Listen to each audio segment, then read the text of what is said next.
ಮಧ್ಯೆ ಬಿಜೆಪಿ ಮುಖಂಡರ ನಡುವೆ ಮಾತಿನ ಚಕಮಕಿ ನಡೆದಿದೆ. ಕೋಲಾರ ಜಿಲ್ಲಾಧಿಕಾರಿಗಳ ಕಚೇರಿ ಮುಂದೆ ಮಾತಿನ ಚಕಮಕಿ ನಡೆದಿದ್ದು, ವಿಪಕ್ಷ ನಾಯಕ ಅಶೋಕ್ ನೇತೃತ್ವದಲ್ಲಿ ಪ್ರತಿಭಟನೆ ಮುಗಿದ ನಂತರ ಇಬ್ಬರು ಮುಖಂಡರ ನಡುವೆ ತಳ್ಳಾಟ ನೂಕಾಟ ನಡೆದಿದೆ. ಬಂಗಾರಪೇಟೆ ಮಾಜಿ ಶಾಸಕ ಎಂ ನಾರಾಯಣಸ್ವಾಮಿ ಮತ್ತು ಎಸ್ಸಿ ಮೋರ್ಚಾ ರಾಜ್ಯ ಕಾರ್ಯದರ್ಶಿ ಹನುಮಂತಪ್ಪ ನಡುವೆ ಮಾತಿನ ಚಕಮಕಿ ನಡೆದಿದೆ.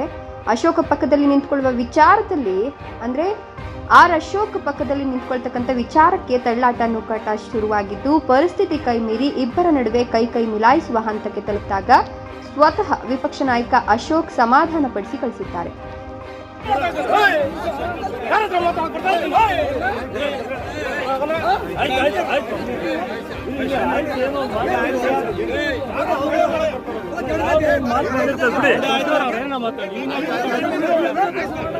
ಯಾವುದೋ ಒಂದು ಮಾತು ಬಂದಿರ್ತದೆ. ಕಾರ್ಯಕರ್ತರ ಗೌರವ ಇಲ್ಲ, ಅಲ್ಲಿ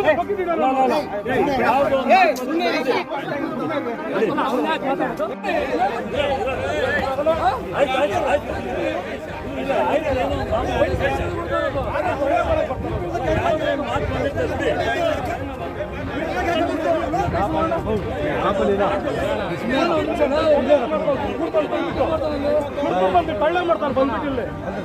ಕಾರ್ಯಕರ್ತರ ಗೌರವ ಇಲ್ಲ, ಅಲ್ಲಿ